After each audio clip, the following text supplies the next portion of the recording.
FM बोले तो radio city 91.1 पर असीम का हंटर। भाई ગુજરાતના 3rd to 12th સ્ટેન્ડર્ડના 12 lakh students પાસે સ્કૂલની ટેક્સ્ટ બુક્સ નથી. આવામાં છોકરાઓ અને પપ્પાઓ વચ્ચે કદાચ આવી વાતો થતી હશે.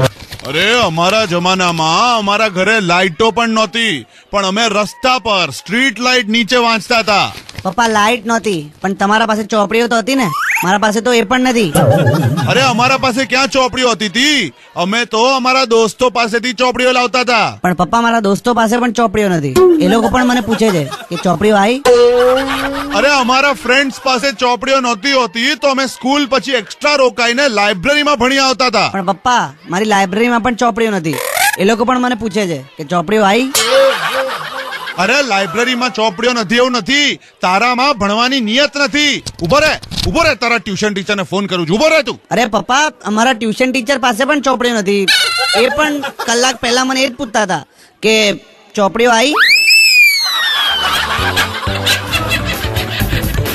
એવું કહેવાય છે ને કે વિદ્યા વહેંચવાથી વધે, પણ વિદ્યા ત્યારે વહેંચાશે જ્યારે ચોપડીઓ વેચાશે.